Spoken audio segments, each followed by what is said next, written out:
ও রহস্য মঞ্চে সকল শ্রোতা বন্ধুদেরকে জানাই শুভ রথযাত্রার প্রীতি এবং শুভেচ্ছা। চলুন আজকে প্রভু জগন্নাথকে নমন করে শুরু করি আজকের দিন।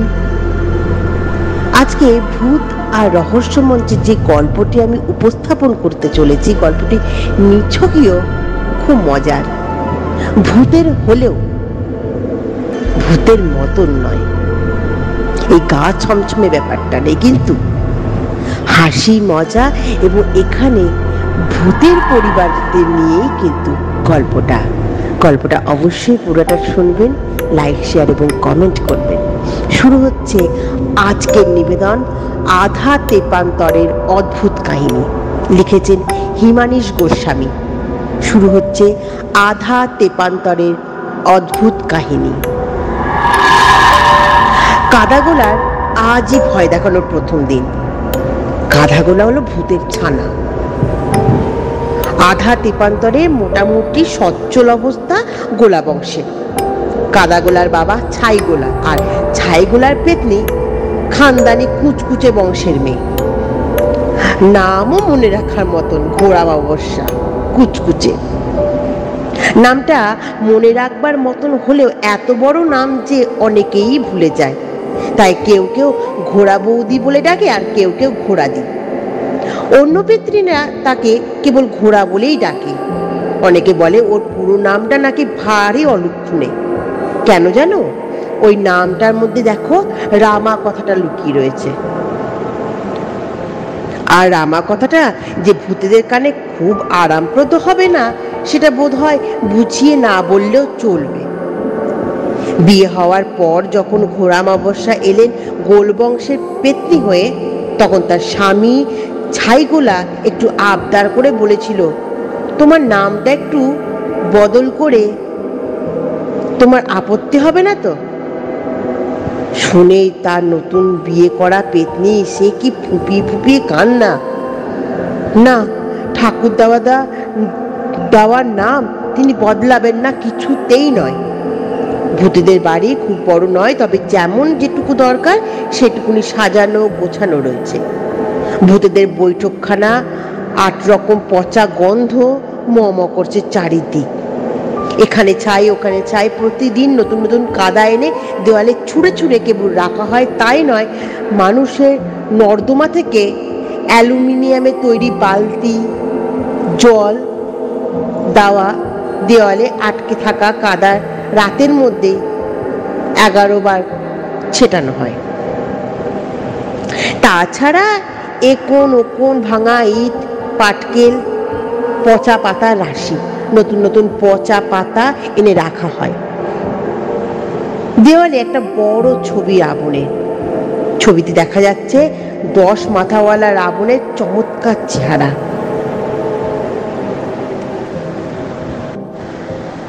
রোজ এই ছবির সামনে দাঁড়িয়ে ছাইগোলা একটু জপ করেন।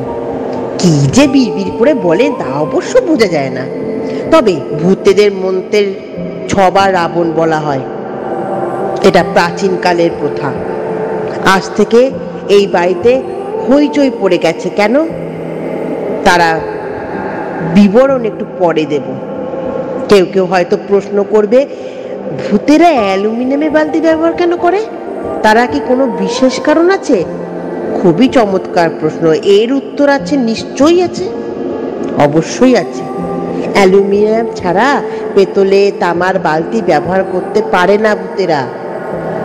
তারা ব্যবহার করতে পারে না কেবল লোহা। লোহা ব্যবহার করলে কোনো ক্ষতি হয় তার কোনো প্রমাণ নেই, কিন্তু প্রথাটি প্রাচীন। সেজন্য প্রাচীনপন্থী ভূতেরা লোহা ছোঁয় না।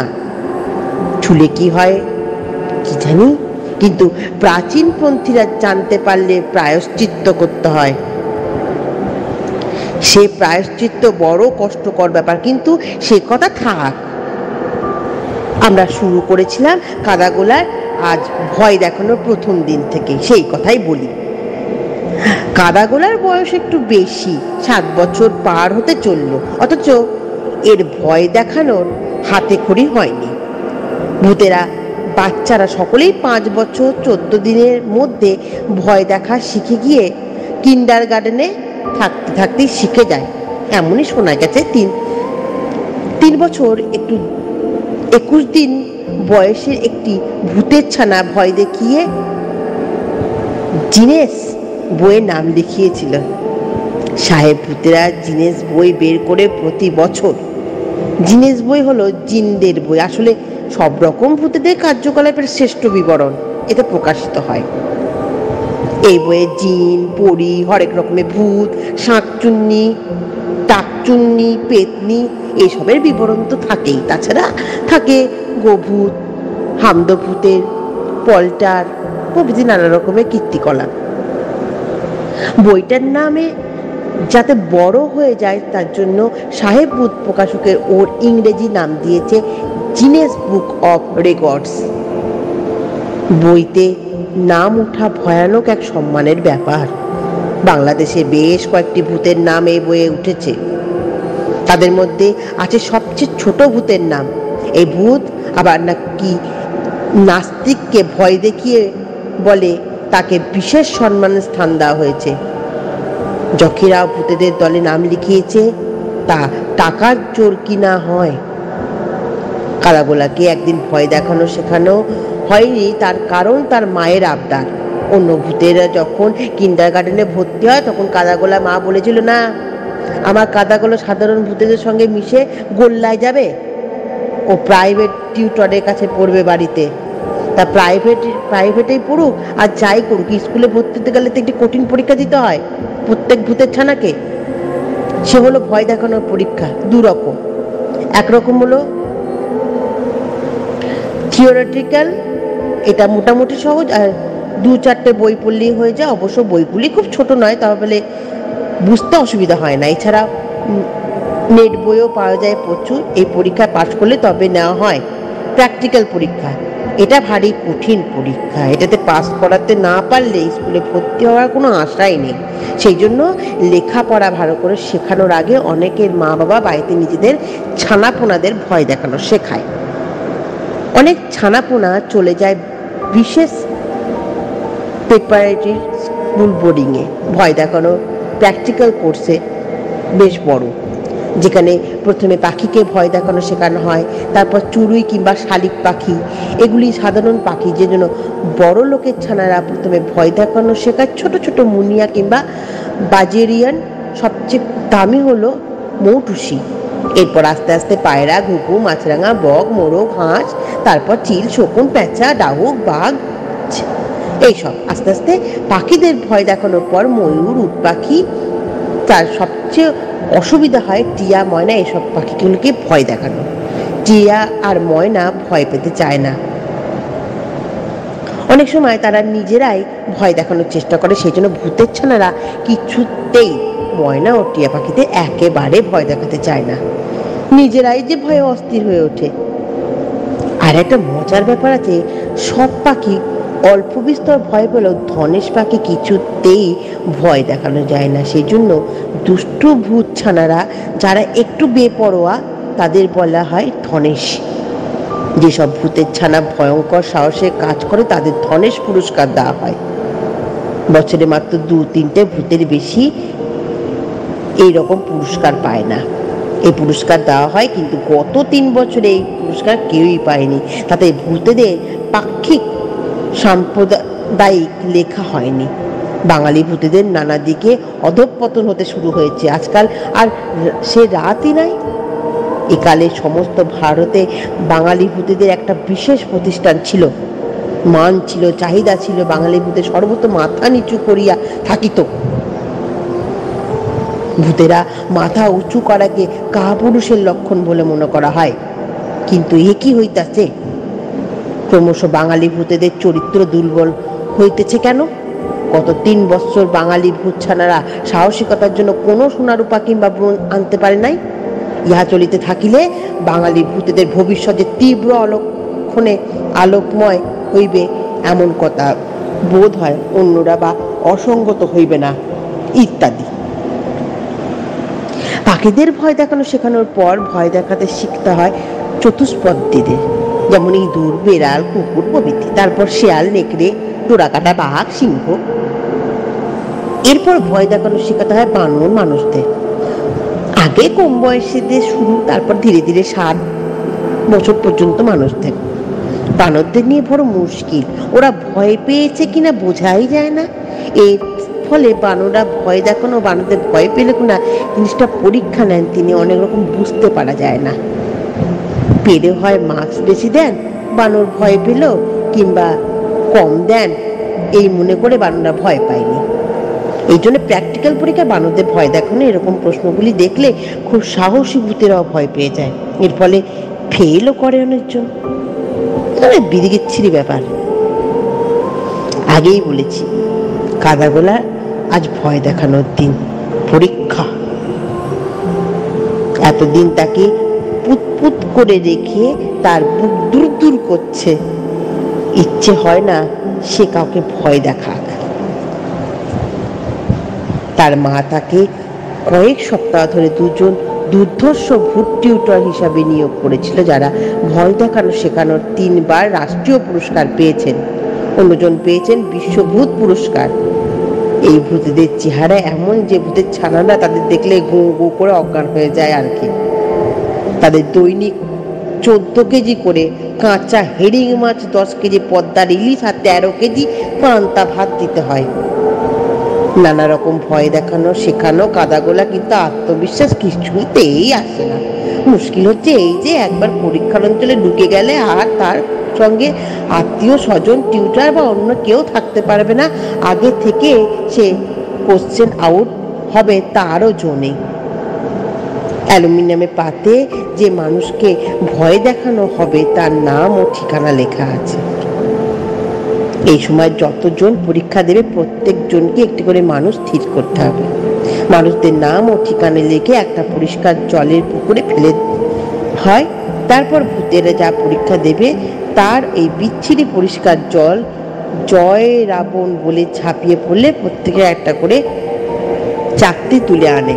সেই চাকতিতে যে মানুষের নাম লেখা থাকবে ওই ভূতকে তারপরে 21 ঘন্টার মধ্যে ভয় দেখাতে হবে, নইলেই ফেল।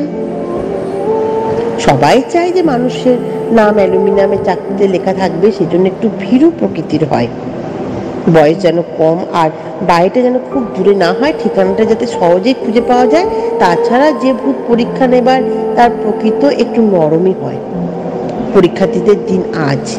সন্ধ্যা থেকে তোড়জোড় চলছে ছোট ছোট ভূতেদের বাড়িতে। কাউকে ভালো করে ধুলোয় গড়াগড়ি দেওয়ানো হচ্ছে, কারো কপালে লাগিয়ে দেওয়া হচ্ছে নোংরা টিপ। বাড়ি থেকে বেরোনোর সময় বাড়ির লোকেরা সব রাবণ রাবণ বলে আশীর্বাদ করছে। যারা নাস্তিক ভূত তারা পর্যন্ত মনে মনে রাবণ রাবণ বলছে।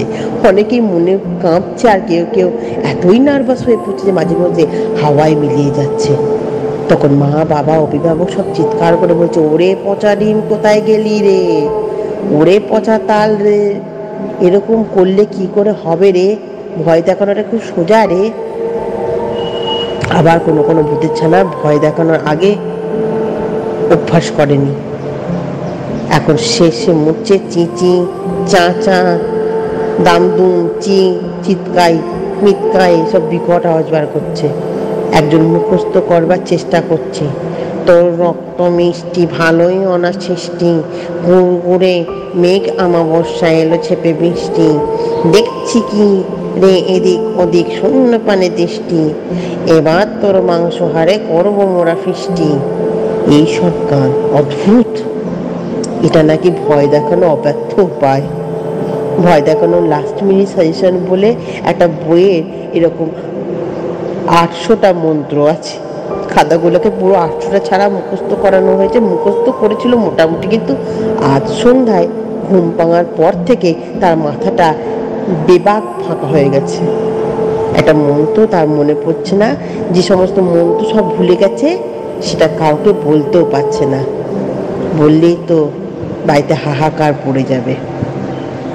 না, তাকে বাড়ির সম্মান রক্ষা করতেই হবে। শেষ হলো আজকের প্রথম পর্ব। গল্পটিতে বলা হয়েছে যে একটা ভূতেদের পরীক্ষা নেওয়া হয়, সে পরীক্ষায় তারা পাশ করতে পারে কিনা দেখব। এই কাদাগোলা সে একটি ছোট্ট ভূত, সেও পাশ করতে পারে কিনা তাদের পরীক্ষায়, সেটা জানতে হলে আমাদের আধা তেপান্তরে অদ্ভুত কাহিনী গল্পের দ্বিতীয় পর্ব শুনতে হবে। নমস্কার। ভূত ও রহস্য মঞ্চের আগের পর্বে আপনারা শুনেছিলেন হিমানীশ গোস্বামীর লেখা আধা তেপান্তরের অদ্ভুত কাহিনী গল্পের প্রথম পর্ব। আজ শুনবে তার দ্বিতীয় পর্বটি। তো যেমনটি বলা হয়েছিল যে বাড়িতে হাহাকার পড়ে যাবে আর তাকে বাড়ির সম্মান তো রক্ষা করতেই হবে, কাদাগোলাকে। কিন্তু দু একটা মাত্র আনবার চেষ্টা করলে কিন্তু একটাও মনে এলো না। সে বলল, হে রাবণ, আমাকে রক্ষা করো, আমি যেন বাবা মার মুখ কালো করতে পারি। হে রাবণ, তুমি আমার বুকে বাসা বাঁধো। হে রাবণ, আমাকে যেন সোজাসুজি একটা ভিতুরামকে ভয় দেখাতে হয়। বলে কাদাগোলা আর 1.5 মিনিট জিভ বের করে বলল, ভুল করে ভিতুরাম বলেছি, কি হবে কে জানে, আসলে হবে ভিতু রাবণ। হে রাবণ, আমাকে ক্ষমা করো। ভূতেদের কথা সবসময় নাকি হয় না, কখনো কখনো হয়, বিশেষ করে যারা ভয়ে ভয়ে কথা বলে আর শিশুদের। এছাড়া কথাগুলি তিথি আছে, যেসব তিথিতে ভূতের সন্নাকি নাকি হতে পারে। নাকেশ্বরের কথা তাই বিশেষ করে লিখব না। চন্দ্রবিন্দুগুলো আমি কখনো কখনো দিয়ে দেবো, ভুলে গেলে খুশি মতো লাগিয়ে নাও। এরপরই কাদাগোলা ভ্যাঁ করে কেঁদে কেবলই রাবণ রাবণ করতে লাগলো আর বলতে লাগলে, আমি বাড়ি যাব, পরীক্ষা দেব না। কিন্তু লুকিয়ে লুকিয়ে মন্ত্রের বই থেকে একটা পৃষ্ঠা ছিঁড়ে লুকিয়ে রাখলো। পরীক্ষা দেব না একই কথা কাদাগোলার বাবা আর কাকা দুজনে অনেক করে বোঝালেন। পকেট থেকে ব্যাং পোড়া পুড়ে দিলেন কাদাগোলার মুখে, সঙ্গে একটা বড় লঙ্কা। এতে নাকি ছোটদের সাহস বাড়ে, ব্যাঙের মতো লাফানোর শক্তি হয়। আর লঙ্কা খাওয়ানোর উদ্দেশ্য হলো যাকে খাওয়ানো হচ্ছে তার যাতে রাবণের নামটা মনে পড়ে যায়। কেমন করে? ভূতগুরু পরম পরম ব্রহ্মদত্ত কুটিল কাটাল প্রায় 70 বছর আগে এই নিদান দিয়ে গেছেন, ভূতেদের সাহসী করার কাজে ব্যাঙ পোড়া সবচেয়ে কাজের। সঙ্গে অবশ্য লঙ্কা, ছোটদের জন্য কাঁচা লঙ্কা, বড়দের জন্য হলুদ আর কাঁচা লঙ্কা। এস্ট লঙ্কা যদি হলুদ রঙের আর সবুজ রঙের লঙ্কার ডগায় থেকে খেলেই সাহস অনেকটা বেড়ে যায়। তবে এই দাওয়াইটা ঘন্টা 3 মতন কাজ দেয়, না হলে আস্তে আস্তে ধক কমে যায়। তখন আবার ব্যাঙ পোড়া আবার বিশেষ রঙের লঙ্কা খেলে তবে রক্ষা। কিন্তু পরীক্ষার আগে ভূতগুলোরা প্রত্যেকে ছাত্রের পকেটে সার্চ করে তবে ঢুকতে দেয়। তাই যদি কেউ ঘন্টা 3 মধ্যে ভয় দেখানোর সুযোগ পারে, নইলে নিজেই ভূত হয়ে পড়ে। তবে কি বাঁ পিঠে ভূত নেই? তাও আছে, তাদের সংখ্যা কম, সাহসের জন্য তাদের ব্যাঙ পোড়া আর লঙ্কা খেতে দেওয়া হয়। হয় না গো, তাদের হয় না। যারা সাহসী ভূত তাদের হয় না। কাদাগোলা পরীক্ষা দিতে গেল বুক ফুলিয়ে, ব্যাঙ পোড়া আর লঙ্কার কাজ দিয়েছে।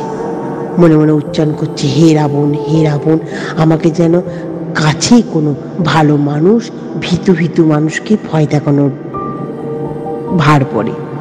কাছাকাছি না হলে মানুষের ঠিকানাটা খুঁজতে তো কত সময় লেগে যাবে। ভূত হলেও কাদাগোলার মনটা বেশ নরমই। সকালে একটা পরিষ্কার জলের পুকুরে লাফিয়ে চাকতি তুলে আনছিল। একজনের মুখে খুশিতে কালো, কারো আবার মুখ ভয়ে উজ্জ্বল। কেউ ভয় দেখানোর ভয় পেয়েছে কাউকে, কেউ দূরে। তবে আসার আগে প্রত্যেকে ব্যাঙ আর কাঁচা লঙ্কা খেয়েছে, সেটা বোঝা যায়। পরীক্ষা কেন্দ্রের কাছাকাছি অন্তত 4-4টে ব্যাঙ পোড়ার দোকান নতুন গজিয়ে উঠেছে, সঙ্গে কাঁচা লঙ্কা। একটা কাঁচা লঙ্কার দাম মানুষের হিসাবে প্রায় 2 টাকা হবে। হে রাবণ, রাবণ গো বলে কাদাগোলা পরিষ্কার জলে ঝাঁপ দিল। প্রায় 300 ভূতের ছানা এর আগে ঝাঁপ দিয়েছে, তাই জল আর পরিষ্কার নেই, তাতে কাদাগোলার খুব একটা খারাপ লাগলো না। সে এক ডুব চাকতি তুলে খুঁজে পেল না। দ্বিতীয়বার ডুব দিতে হলো। কি ভাগ্যিস দ্বিতীয়বার চাকতি খুঁজে পেয়েছে। একটা নাইকে তৃতীয়বারে যদি চাকতি না পেত, তাহলে ফের পরদিন আবার আসতে হতো, নতুন পরীক্ষার ফি দিতে হতো। সে চাকতি পড়ে দেখলো তাতে নাম লেখা আছে ঐশ্বদীপ্ত লাহিড়ী, ঠিকানা কলকাতার দক্ষিণ অঞ্চলে পাতাল রেলের কাছে। চাকতিটি একটা মাপও দেওয়া আছে, কলকাতা খুব দূরে নয়। সারা রাত প্রতি 41 মিনিটে একটা করে হুস এক্সপ্রেস সেখানে যায়। ভাগ্য ভালো আসানসোল কিংবা আসাম হয়নি। কলকাতা আবার কাদাগোলা খুব পরিচিত জায়গা, তার দু একটা আত্মীয় সেখানে থাকে। কলকাতা আগে ভালো ছিল না, এখন খুব অন্ধকার করে রাখা হয় বহু জায়গায়। তাছাড়া নিত্য নতুন ভূত নেতা হয় সেখানে। কত দেশে কত রকম ভূত, তাদের কত রকম নাচ। সে কয়েকবার কলকাতায় এসে ভূতের নাচও দেখে গেছে। কাদাগোলা বলল, রাবণ রাবণ বলে হুস এক্সপ্রেস টিকিট কিনে আধ ঘন্টার মধ্যে পৌঁছে গেল দক্ষিণ কলকাতায় ওই নির্দিষ্ট জায়গায়। কিন্তু তার মন খুব খারাপ হয়ে গেল। ভেবেছিল জায়গাটা অন্ধকারে ভরা থাকবে, কিন্তু এখানে ঐশ্বদীপ্ত থাকে।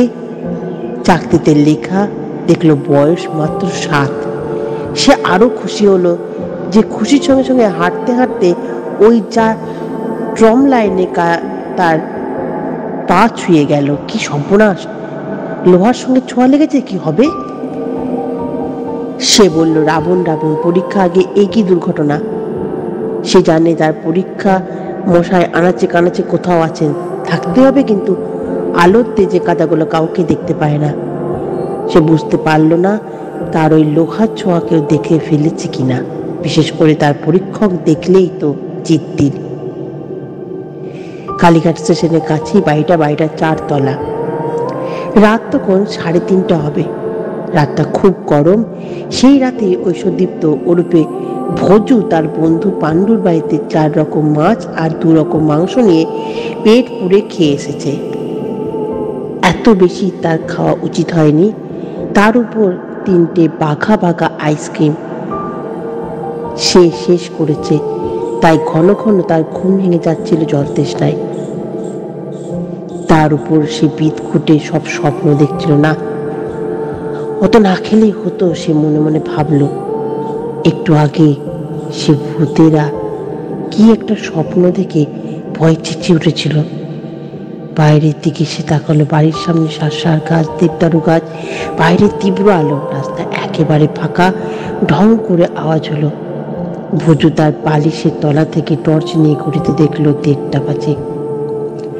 রাস্তা দিয়ে 2 একটা মোটর গাড়ি, লরি হুম হুম করে ছুটে চলে যাচ্ছে। হঠাৎ ঝপ!